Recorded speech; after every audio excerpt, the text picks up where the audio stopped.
सब एक रूप में दिखना, सबका जुड़ा हुआ रहना।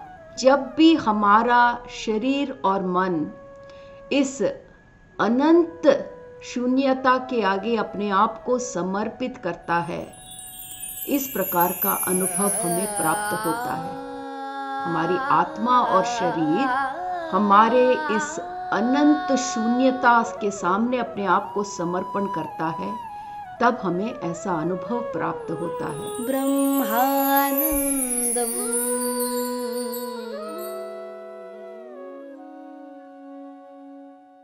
नमस्कार दोस्तों, ब्रह्मानंदम शो में एक बार आपका फिर स्वागत है। आनंद करुणेश जी द्वारा रचित A Thousand Seeds of Joy, हम इस किताब से आपस में विवेक बांट रहे हैं। दोस्तों, पिछले एपिसोड में हम क्वांटम साइंस के सिद्धांतों के बारे में माँ के मुख से उसका विस्तार पूर्वक हम कॉन्सेप्ट समझ रहे थे। तो पिछले एपिसोड के अंत में हमने ये जाना दोस्तों कि जब हमारी सोचें हमारे चेतनाओं की गहरी तहों से प्रेरित रहती हैं या हमारे चेतना से जुड़ी रहती है, तब उसके द्वारा जो अनुभव हमें प्राप्त होता है वो सबको जोड़े रखता है। अर्थात ऐसा अनुभव सबको एकता की कड़ी से बांधे रखता है, हमें एकीकरण का अनुभव प्राप्त होता है। तो जिसे अंग्रेजी में कहते हैं यूनियन, एकीकरण, सब एक रूप में दिखना, सबका जुड़ा हुआ रहना।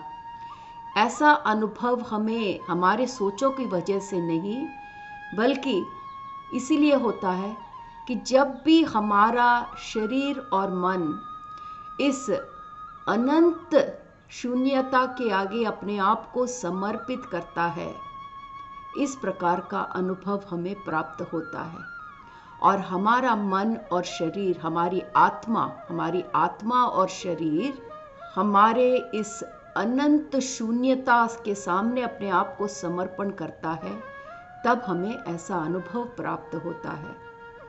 और हमारा शरीर और हमारी आत्मा ये समर्पण तभी कर पाते हैं जब उन सोचों के बीच में हमें जो गैप्स मिलते हैं, जो छोटी सी जगह रहती है दो सोच के बीच में, जब हमारा मन शांत हो जाता है, ऐसे गैप्स में हमें शून्यता की झलक मिलती है। और जब हमारा तन और हमारी आत्मा सोचों के बीच की जो गैप है, जो शून्यता है, जब उसके सामने अपने आप को समर्पित करती हैं, तब ये एकीकरण का अनुभव हमें प्राप्त होता है। तो यहाँ पर सबसे मुख्य बात यह है दोस्तों कि हम सब जानते हैं कि ये जो हमारा मन है वो हमेशा सोचों से घिरा रहता है।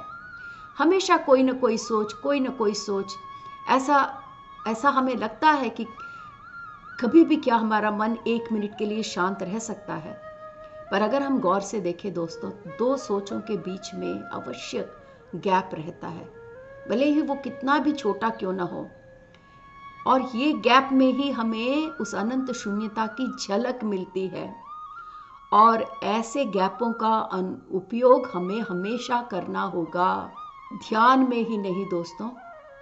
जब हम ध्यान से बाहर भी रहते हैं, मेडिटेशन में नहीं रहते हैं, तब भी हमें गौरपूर्वक जागरूकता के साथ हमारे इस मन के सोचों की प्रक्रिया को हमेशा जागरूकता के साथ देखते रहना है। जहाँ भी हमें सोचों के बीच में थोड़ा सा गैप मिले, वहाँ हमें शून्यता की जो झलक मिलती है, वहाँ से हमें उससे संबंध स्थापित करने का प्रयास हमेशा करते रहना चाहिए। तो जैसे जैसे हम ये आदत करते जाएंगे कि दो सोच के बीच का ये जो गैप है, उसे हम ढूंढने का जितना प्रयत्न करते जाएंगे, वैसे वैसे ये गैप बढ़ता जाएगा दोस्तों। तो गैप क्यों बढ़ता है? गैप इसलिए बढ़ता है जब हमारी सोचें कम हो जाती हैं तो गैप बढ़ने लगता है। और सोचें इसलिए कम होती है हमारी जागरूकता की वजह से, हमारी अवेयरनेस की वजह से। जब हम किसी चीज़ से अवेयर हो जाते हैं दोस्तों, तो वो चीज़ लुप्त हो जाती है। अगर हम अपने सोच से अवेयर हो गए, सोच से जागरूक हो गए, तो धीरे धीरे सोच भी मिटने लगेंगी। तो जहाँ हम इस अनंत शून्यता को सोच के बीच में उसकी झलक के लिए हम तरस रहे थे, धीरे धीरे जागरूकता की वजह से हम ये देख पाएंगे कि दो सोचों के बीच का ये जो जगह है वो धीरे धीरे वो गैप बढ़ता ही चला जाएगा। तो ध्यान की प्रक्रिया में तो हम यही करते हैं दोस्तों, जैसा कि हम ब्रेथ मेडिटेशन करते हैं, श्वास के साथ अपना संबंध जोड़े रखते हैं ध्यान में, वैसे वो एक अद्भुत प्रक्रिया है जो हमारे मन को शांत करता है, हमारे सोच विचार को, हमारा ध्यान हमारे सोच से हमारी श्वास की तरफ ले जाता है। तो ध्यान में तो ये होता ही रहता है दोस्तों, पर ध्यान के बाहर भी हमें हमेशा ये ज्ञात रहना चाहिए कि सोच विचार कहाँ खत्म हो रहे हैं, अनंत शून्यता कहाँ से शुरू हो रही है। और जैसे जैसे आप इन चीज़ों पर गौर करते चले जाएंगे, वैसे वैसे आपकी सोचें कम होती जाएंगी और आपके अनंत शून्यता के जागरूकता के पल बढ़ते चले जाएंगे दोस्तों। तो आनंद करनेश जी का ये अगला प्रश्न हम उस पर गौर करते हैं। तो आनंद करनेश जी माँ से ये कहते हैं कि माँ, आपने सकारात्मक सोचों के बारे में बहुत ही सुंदर रूप से वर्णन किया है। अब मेरा एक और प्रश्न है कि शरीर के संवेदनाएं, क्योंकि माँ ने पिछले प्रश्न के जवाब में माँ ने ये कहा था कि अगर सोचों को सकारात्मक सोच के रूप में बनाना है तो शरीर की संवेदनाओं से उसका संबंध हमेशा कायम रहना है। तो अब यहाँ पर आनंद करनेश ये पूछ रहे हैं कि माँ, ये जो शरीर की संवेदनाएं हैं, क्या ये संवेदना हमारे इस सृष्टि को, हमारे इस सत्य को विभाजित रखती हैं या फिर उसको एकीकरण के सूत्र में बांधे रखती हैं? अब एक एक करके हम समझने की यहाँ कोशिश कर रहे हैं कि पहले ये हमने जानने की कोशिश की कि हमारे ये सोचने वाला मन क्या है और हमारा सोया हुआ मन क्या है। सोए हुए मन के कितने भाग हैं, सबकॉन्शियस माइंड, अनकॉन्शियस माइंड। हमने ये भी जानने की कोशिश की कि हमारे अनकॉन्शियस माइंड सिर्फ मेरा या तेरा नहीं है, ये हमारा अनकॉन्शियस माइंड जो है वो हमारे सामूहिक, सब मानवता के सामूहिक यादों को समाये हुए है। और जब हम उसका उपयोग करते हैं बिना जाने हुए, तो हम सारे मानवता के सामूहिक यादों के जरिए इस दुनिया को देख रहे हैं। और वो छोटा सा मन जो जिसका हमें ज्ञान है, जो हम कॉन्शियस माइंड कहते हैं, जिसके द्वारा हम अपनी ज़िंदगी, हर दैनिक ज़िंदगी हम व्यतीत करते हैं, जहाँ से हम सोच विचार करते हैं, वहाँ पर हमने ये भी जानने की कोशिश की कि ये मन हमारी दुनिया को किस प्रकार विभाजित रखता है। और आनंद करनेश जी के द्वारा पूछे गए सकारात्मक सोच वाले प्रश्न से हमें ये भी ज्ञात हुआ कि कौन सी सोचें असल में सकारात्मक सोच हैं। तो दोस्तों, यहाँ पर माँ शरीर के संवेदनाओं के बारे में हमें बहुत ही विस्तार पूर्वक समाधान दे रही हैं। बड़े ही फोकस के साथ हम माँ के एनर्जी से जुड़कर समझने की कोशिश करें। तो माँ ये कहती हैं कि जब हमारा मन इस शरीर के सामने अपने आप को समर्पित कर देता है, दोस्तों ये पूरी कहानी समर्पण की कहानी है दोस्तों। भले ही हम इसमें उस ब्रह्मानंद जिसके द्वारा हजार आनंद के बीज जो आत्मानुभूतियाँ हैं उनके बारे में हम इस किताब में विवरण से पढ़ रहे हैं, पर आप देखोगे कि हर एक पवित्र त्रिमूर्ति को पाने का जो मार्ग है वो समर्पण के द्वारा ही है। तो यहाँ माँ कहती है कि जब हमारा मन हमारे शरीर के सामने बड़े आराम से अपने आप को समर्पण कर देता है, तब हमारा शरीर मुक्त हो जाता है। किससे मुक्त हो जाता है? हमारे मन से मुक्त हो जाता है। जब तक हम अपने मन को विभिन्न रूप से उसका उपयोग सोच विचार के द्वारा करते रहते हैं, तब तक हमारा मन शरीर को बांधे रखता है, अपने आप से जकड़ कर रखता है। और जब हम अपने मन को हमारे शरीर के आगे समर्पित कर देते हैं, हमारे सोच विचार को थाम लेते हैं, जब हमारा मन सोच विचार मनोभावनाओं से मुक्त हो जाता है, जब अपने आप को इस शरीर के आगे समर्पित कर देता है, तब ये शरीर मुक्त हो जाता है और ऐसा मुक्त हुआ शरीर आत्मानुभूतियों के द्वारा बड़ी भली भांति से इसका पोषण होता है। आत्मानुभूतियां, ये जो अनुभूतियां हैं, इसका तत्व, इसका नेचर ही पोषण है दोस्तों। जो भी इसके संपर्क में आता है, आत्मानुभूतियों के संपर्क में, वो भली भांति इस बिल्कुल नर्चर होके बाहर आता है। बड़ा ही सुंदर रूप से उसका पालन पोषण होता है। जब मन शरीर के आगे समर्पित कर देता है तो तब हमारा देह, हमारा शरीर मन से मुक्त होकर उस आत्मानुभूतियों से जुड़ जाता है जो उसका भली भांति पोषण कर सकते हैं और करते हैं। और ये आत्मानुभूतियां क्या है दोस्तों? ये आत्मानुभूतियां उस अनंत शून्यता से उद्भव हुई आत्मानुभूतियां हैं और यही एकीकरण का मार्ग है। तो आनंद कर्णेश जी का प्रश्न नहीं भूलिए कि वो उन्होंने ये पूछा है कि ये जो हमारे शरीर की संवेदनाएं हैं, क्या वो हमारे इस दुनिया को हमसे विभाजित रखते हैं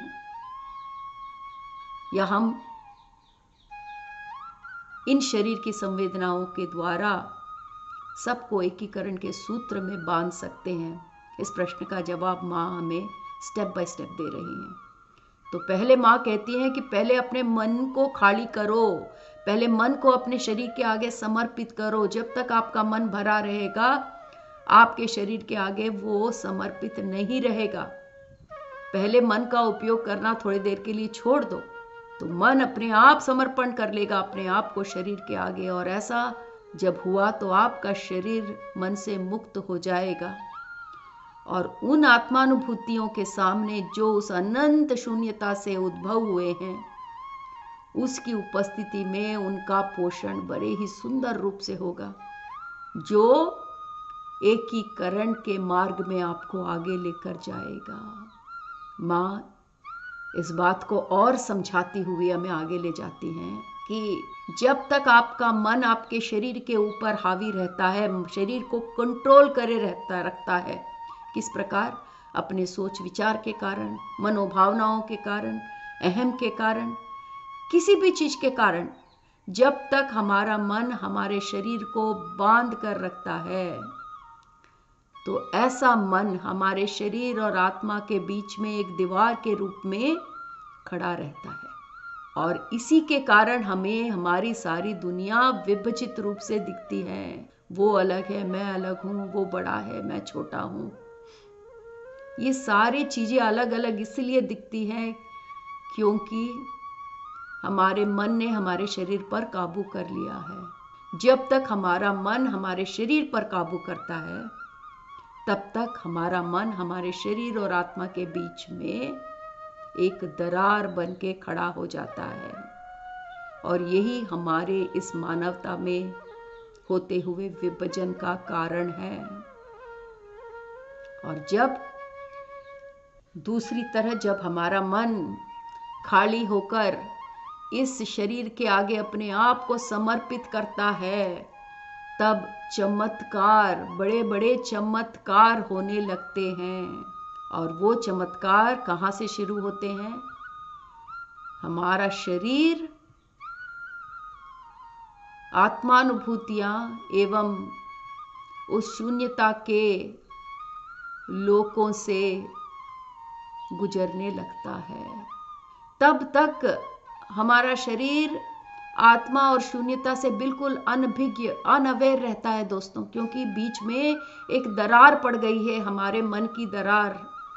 जब वो मन का दरार हट जाता है, जब मन अपने आप को समर्पण कर देता है, तो दरार गायब हो जाता है और मन और शरीर और आत्मा के बीच में कोई दरार नहीं रहने के कारण हमारा शरीर उस आत्मानुभूतियां और अनंत शून्यता के जो त्रिमूर्तियां हैं, उन लोकों से प्रवेश करके अंदर चला जाता है।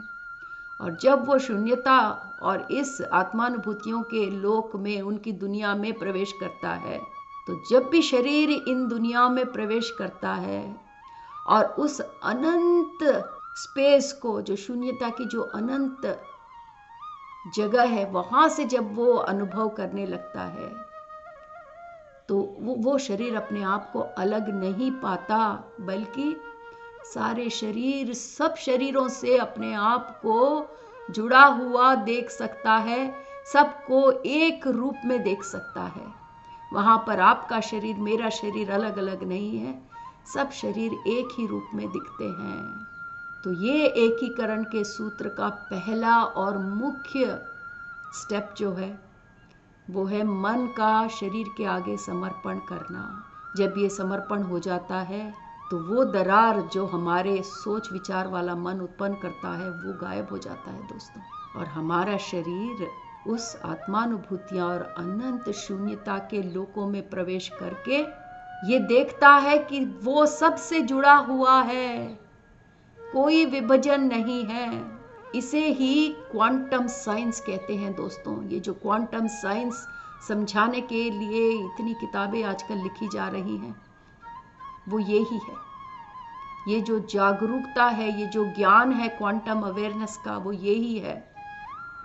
और जब एक शरीर ऐसी जगह पर पहुंच जाता है जहां वो सब शरीर से संबंध स्थापित कर पाता है, क्योंकि वो देखता है कि सारे शरीर एक कड़ी से जुड़े हुए हैं, तो ऐसे स्थिति में आप सब शरीरों से आप संपर्क स्थापित कर पाते हैं।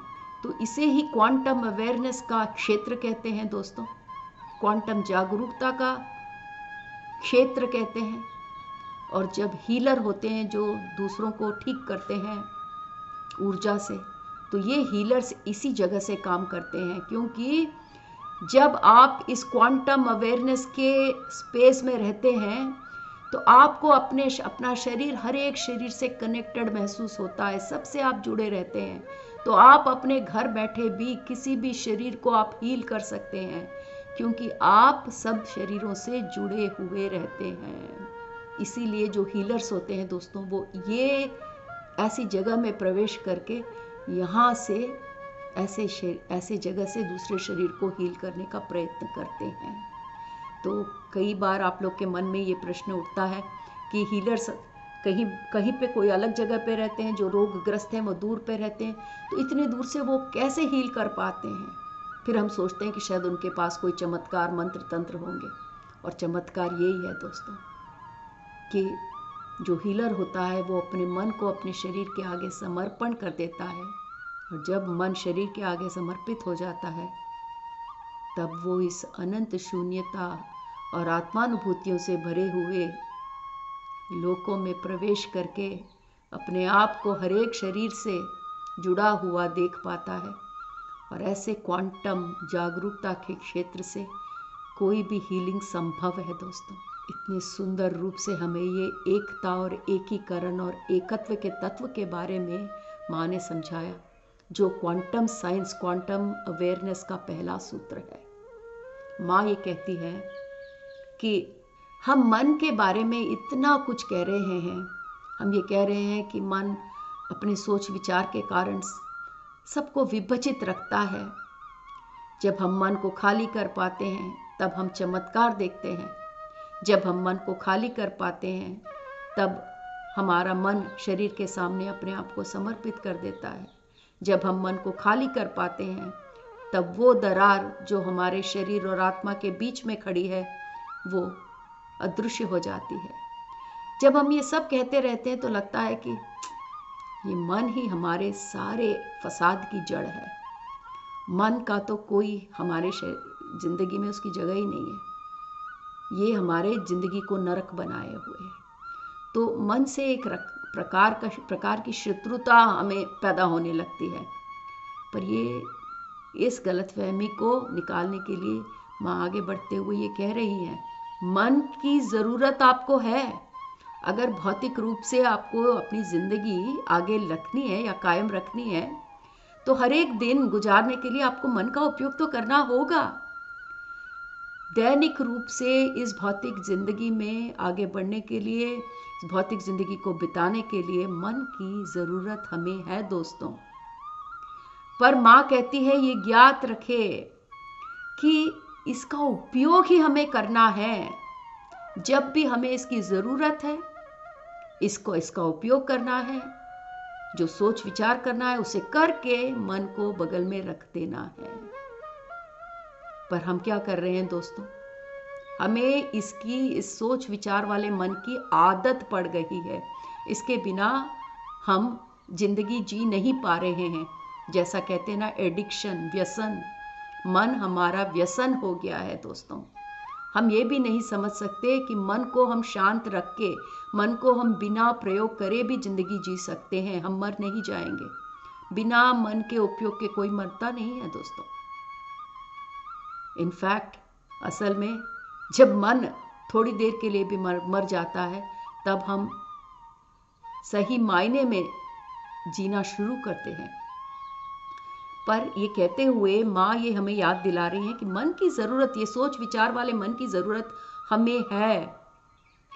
किसके लिए? हमारे भौतिक ज़िंदगी को जीने के लिए। पर याद रखें कि ये जो मन है वो बहुत ही छोटा है, बहुत छोटा है। तो अगर आपको ये कितना छोटा है, ये बात अगर फिर से अगर आपके सामने आती है, तो उस झील, शरीर के संवेदनाओं के झील में, उस महाझील में छोटा सा बर्फ का टुकड़ा जो तैर रहा है, वही आपका सोच विचार वाला मन है। तो शरीर के संवेदनाओं के तुलना में ये जो मन है वो बहुत छोटा है, पर आपने उसको इतना महत्व दे दिया है कि उसने आपके शरीर पर काबू कर लिया है। तो याद रखें कि मन बहुत छोटा है और सिर्फ वो आपके भौतिक जिंदगी को, आपके सर्वाइवल के लिए आपको ज़रूरत है। पर वास्तविकता में आप कौन हैं? आप शून्यता हैं जो अनंत है। तो आप अगर शून्यता हो तो आप अनंत हो। तो क्योंकि शून्यता पहली त्रिमूर्ति है दोस्तों, याद है ना? उसे हमने विश्वों से, गैलेक्सीज से, ब्रह्मांडों से उसकी तुलना की थी जब हमने पवित्र त्रिमूर्तियां का अध्याय शुरू किया था। मन अगर एक छोटा सा बर्फ का टुकड़ा है तो शून्यता आकाश गंगा है। मतलब हमारी समझ के लिए हम ऐसी तुलना कर सकते हैं। तो मन अगर इतना छोटा है तो उसके कारण हम शून्यता वाली दुनिया का आभास ही नहीं कर पा रहे। ये तो बहुत बड़ा जोक हो गया ना दोस्तों। तो ये हमें हमेशा याद रखना पड़ेगा। तो ये जो हम हैं वो शून्यता है, और ये शून्यता हमारे जिंदगी में उन आत्मानुभूतियों द्वारा ही हमें शून्यता की झलक प्राप्त होती है। हालांकि हम शून्यता है, पर इस भौतिक जिंदगी में हम उसका एहसास नहीं कर पाते, क्योंकि शून्यता से कनेक्ट होकर इस भौतिक रूप में रहना मुश्किल है दोस्तों। तो उस शून्यता की झलक हम आत्मानुभूतियों के रूप में अपनी जिंदगी में देखते हैं, और उस शून्यता की झलक हम अपने शरीर के संवेदनाओं में प्राप्त करते हैं। तो यहाँ पर दो चीजें हमें याद रखनी है कि हमारा मन बहुत छोटा है उस शून्यता के तुलना में। मन जरूरी है, सोच विचार वाला मन, पर वो सिर्फ हमारे दैनिक जिंदगी बिताने के लिए। असल में हमारा रूप जो है वो शून्यता का रूप है। हम वो शून्यता का प्रत्यक्ष रूप है, पर इस भौतिक शरीर में हम शून्यता का झलक उन आत्मानुभूतियों द्वारा प्राप्त करते हैं, शरीर के संवेदनाओं में प्राप्त करते हैं। और हमारे मन के ऐसे कई गहरे कोने हैं दोस्तों, छिपे हुए कोने हैं, जहां पर हम उस शून्यता की झलक को प्राप्त कर सकते हैं। जैसा कि मैंने कहा था, हमारा मन बहुत बड़ा है।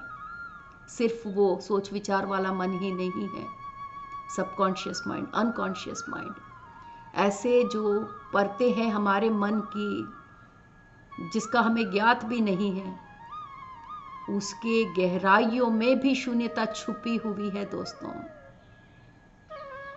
तो मन एक बड़ा बर्फ का पर्वत है जिसका एक छोटा सा भाग ही हमारा सोच विचार वाला मन है। 90% मन जो हमसे छुपा हुआ है, जो सबकॉन्शियस माइंड है, जो अनकॉन्शियस माइंड है, उसकी गहराइयों में भी हमें शून्यता की झलक प्राप्त हो सकती है अगर हम इस सोच विचार वाले मन का प्रयोग ठीक तरह से करें। तो दोस्तों, माँ के इस अद्भुत विवेक से हम आज का एपिसोड यहाँ समाप्त करते हैं। अगले एपिसोड में हम फिर मिलते हैं। धन्यवाद।